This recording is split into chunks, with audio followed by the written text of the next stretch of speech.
Are you looking to increase your sales and boost your selling abilities to the max?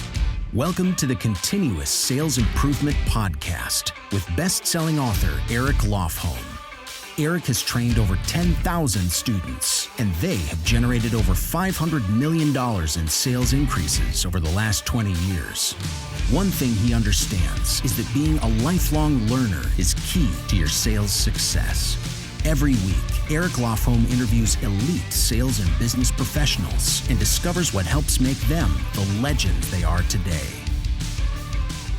Hi, this is Eric Lofholm. I'd like to welcome all of you to another great edition of the Continuous Sales Improvement Podcast. I've lined up another fantastic guest today. Today I'm joined by Bob Burg. Bob is the author of many books, including The Go-Giver, Endless Referrals. He's been training for several decades. He's one of the top trainers in the world today. Bob, I want to welcome you to the podcast. Well, I love that introduction, and I want to say the same to you and many more. My goodness, you have been the icon of the sales training space, and it's just such a pleasure to be with you. I always enjoy it when we're able to spend some time together. And why don't you start off and just share a little bit about your background so my audience can get to know you a little bit for those that are new to your conversation.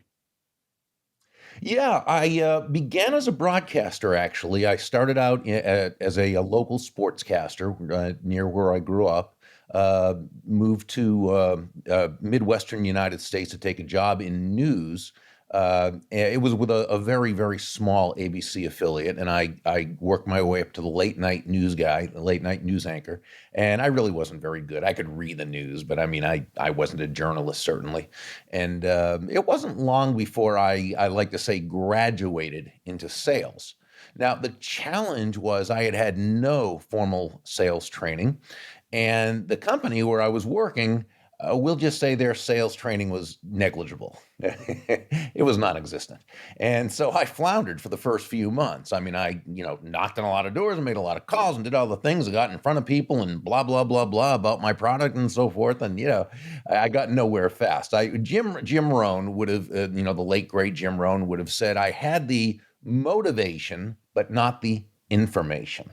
Right. And we know we need both. You can have the information, but not the motivation. You're still not going to go anywhere. So you do need both. But I didn't have the information. And then one day I'm in a bookstore and I come across a couple of books on selling, which was a big thing to me. Now, this is 40 years ago or so.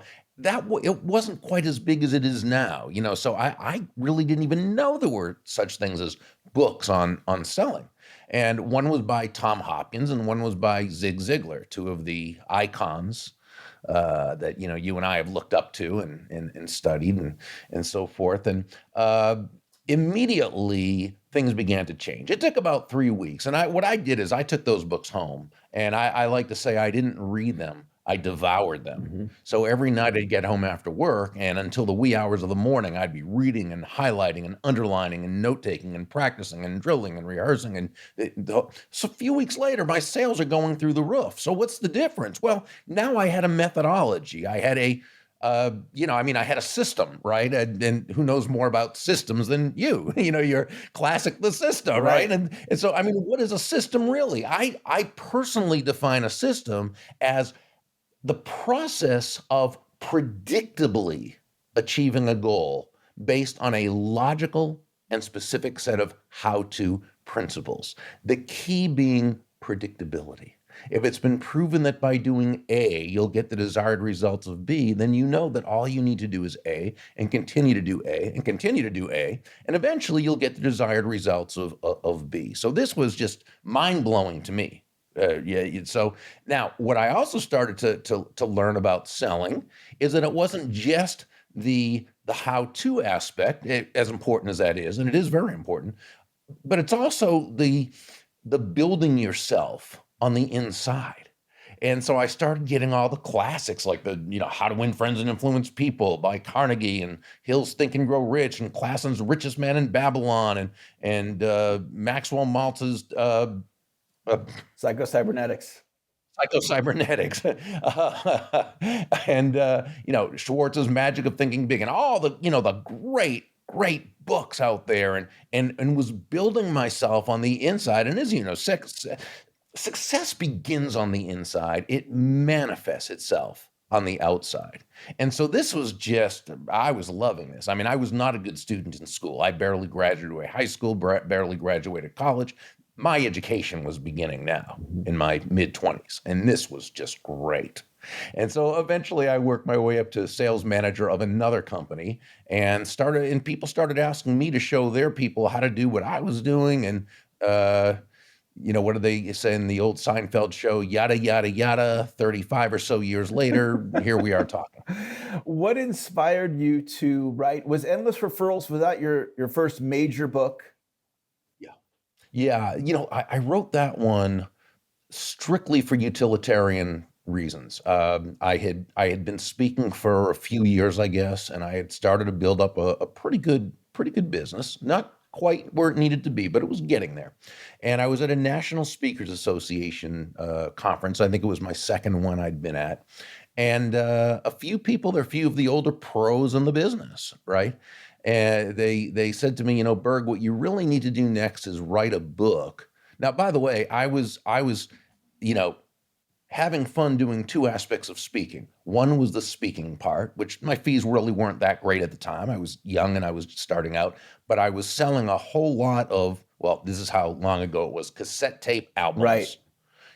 From the stage. And so things were going all right. I didn't really feel the need for a book. I kind of liked the model I was going with right there. But they said, when you write a book, it's going to help you position yourself better as a speaker. You'll be taken more seriously. You'll be better positioned. You'll have higher fees. It'll be easier to get the bookings and so forth. And it sounded right. And so I wrote Endless Referrals again, totally for positioning purposes. And that was a book I used as an outbound marketing tool. Mm-hmm. That's what I used. Now it ended up, I think we're at about 300,000 or 350,000 or something that it's, continued to sell for years with some revised editions. But that was really an outbound marketing tool, and it was a positioning tool. Yeah, is what it was. So yeah, that was the first one. Awesome. Well, share with our listeners, what is your number one sales increasing idea, or one of your top ones? If you were going to say, hey, here's one thing, if you did this, what would you say? Eric, I think it's very simple, and you alluded to this early in the system. It's when you were talking about setting appointments. Mm-hmm. And I say this from stage. When I used to speak in front of people live at events before COVID, right, and so forth, and I'd often say, a room full of salespeople, and I'd make this statement. I'd say, nobody's going to buy from you because you have a quota to meet. Okay, they're not going to buy from you because you need the money, and they're not even going to buy from you because you're a really nice person. They're going to buy from you because they believe that they'll be better off by doing so than by not doing so, right? And we can do the same thing about why they're going to set an appointment with you, as you talked about. It's going to be because they feel there's value in their taking the time to meet with you. So the one advice is understand great salesmanship is never about the salesperson. That doesn't mean we don't have to know what we're doing, be skilled, of course, that's not what I'm saying. But great salesmanship is never about great salesmanship is never about the product or service, as important as that is. Great salesmanship is always about the other person. It's your focus being on bringing immense value to them. It's about their being better off by having you as part of their life and owning your product or service. That's the big thing. It's shift your focus. That's what the Go Giver is all about. It's shifting your focus from getting to giving. And when we say giving, we simply mean constantly and consistently providing immense value to others. Understanding that not only is it a more fulfilling way of conducting business, it's the most financially profitable way as well. And what was the catalyst behind the Go Giver as far as bringing that into the world?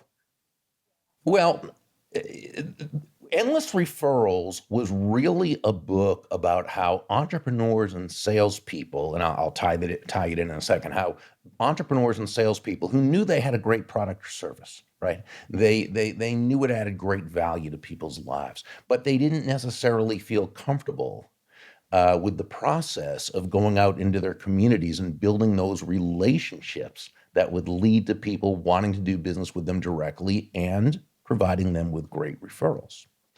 And so endless referrals was just the system. It was the how to go out there and create these relationships.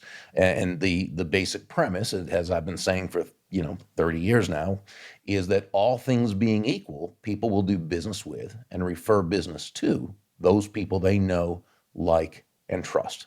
Endless referrals was the how-to system to get them there. But I'd always loved parables.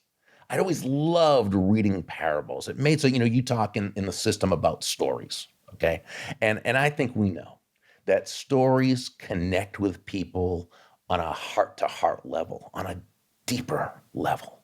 And whenever I'd read parables, starting with Og Mandino's books and James Classen's books, and of course, Doctors Blanchard and Johnson, and people who are contemporaries like Chris Widener and John Gordon, and these great, I just would always feel such a great connection with the author, with the characters, with the lessons, and so forth. Like, wouldn't it be great if we could take that basic know, like, and trust, of endless referrals and turn it into a parable? So in titling it, I simply said, well, so what is it about? What's the main characteristic? What's the essence of that salesperson who can very quickly and sustainably create those know, like, and trust relationships? Well, they're givers. They're always focused on giving immense value to others. From the moment they meet that person, whether it's an outbound call, whether it's an inbound, whether it's at a live conference, whether it doesn't matter, from the moment they meet that person through the relationship building process, through the follow-up and the follow-through and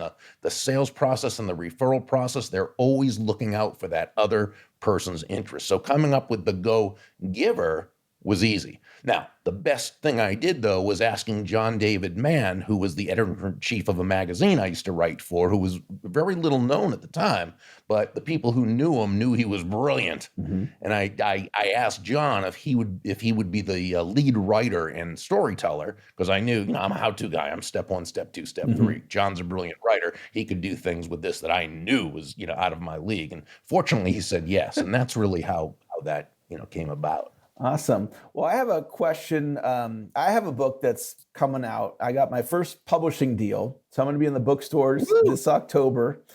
And awesome. I'm very excited about that. What advice would you give me as far as getting that book out into the world?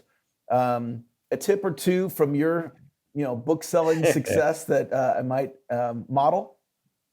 Well, the neat thing is, if it's someone like you already have a whole bunch of raving fans, people like myself who already know, like, and trust you. We know the book's going to be brilliant before it even comes out. So, we're going to be on your side. We're going to be out there promoting the book for you. So for you to have, you already have those people. That's going to help with the launch. And a launch is a good thing.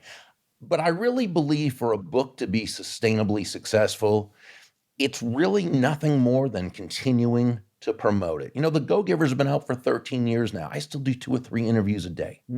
Okay. I continue to promote this. I get it in blogs, and I speak on the topic, do all those things. I think it's just consistently doing the work to keep it in front of people.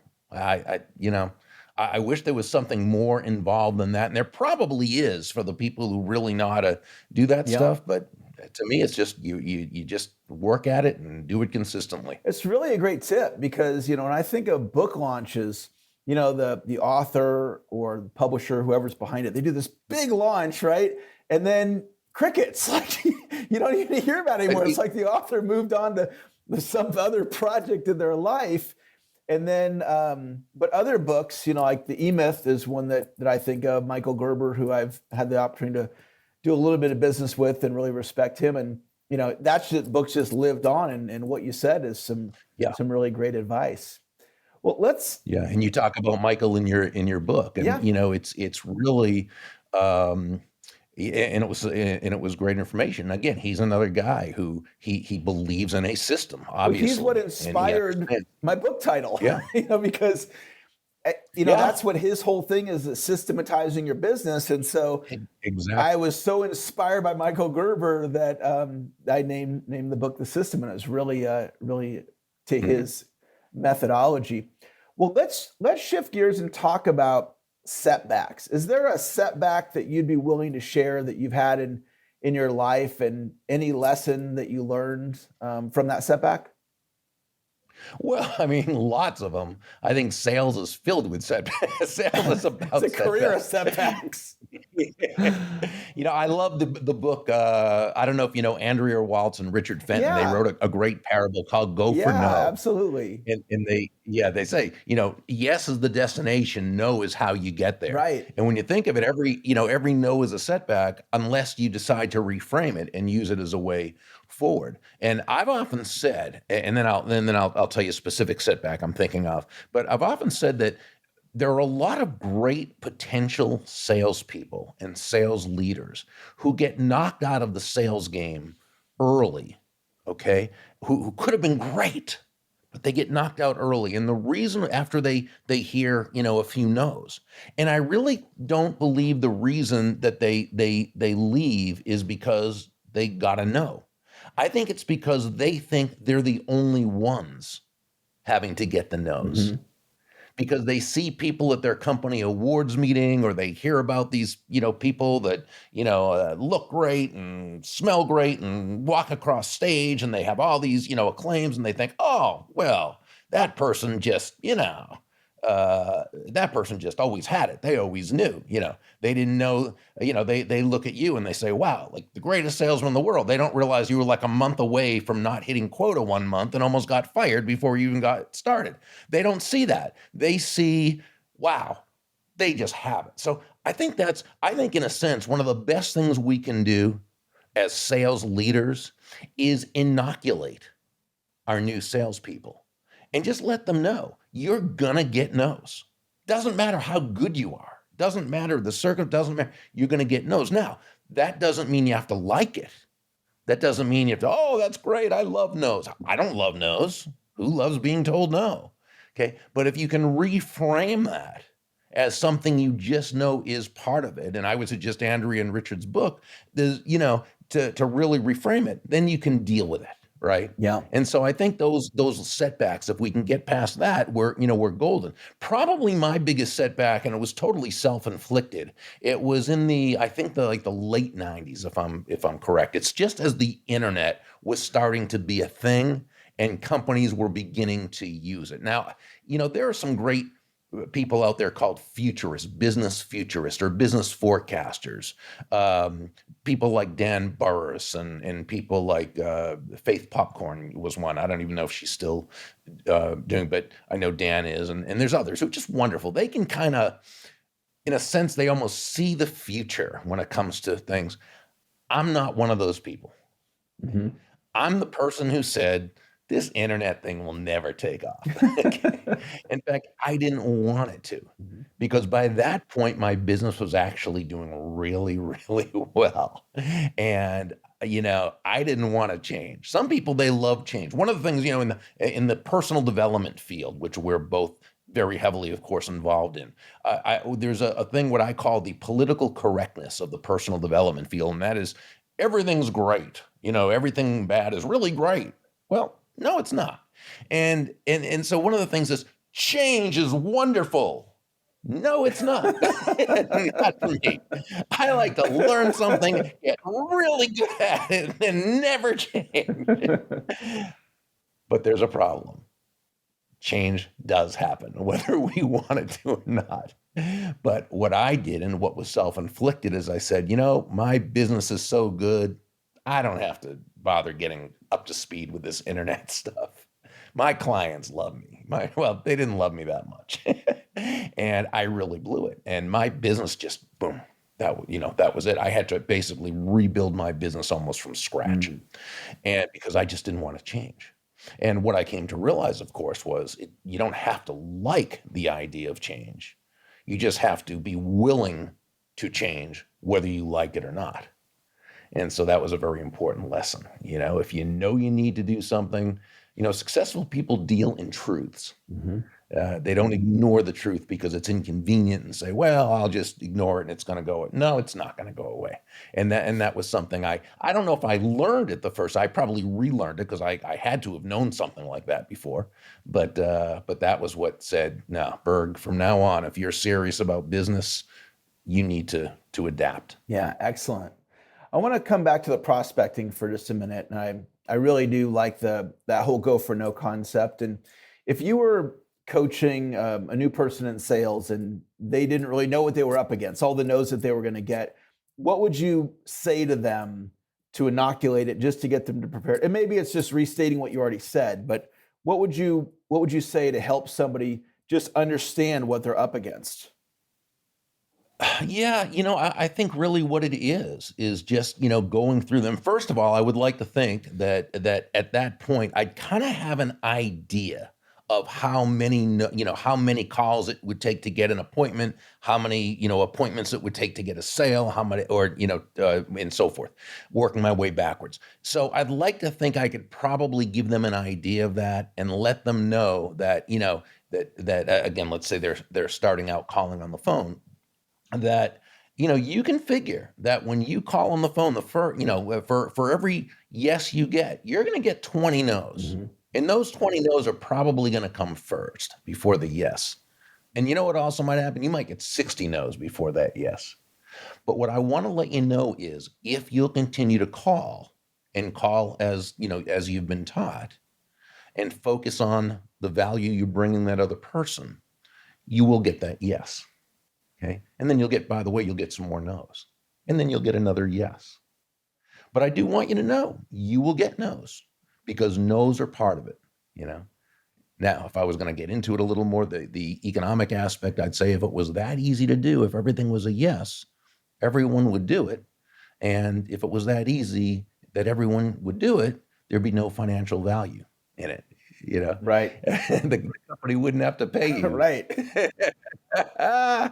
So the fact that there's no's. Now, we could also remember, we can do the thing, and this is a little bit more logical, and as we know, that doesn't always cut it, but to divide up how many, if a yes equals X amount of money, then how much does each no make for them, and then got a no, ping, ka-ching, thank you, on to the next call. A no, ka-ching, good, on to the next call. But again, that's kind of logical and may not have the effect. I think I'd really want to do that first part by just explaining what it is, that you're going to get the no's.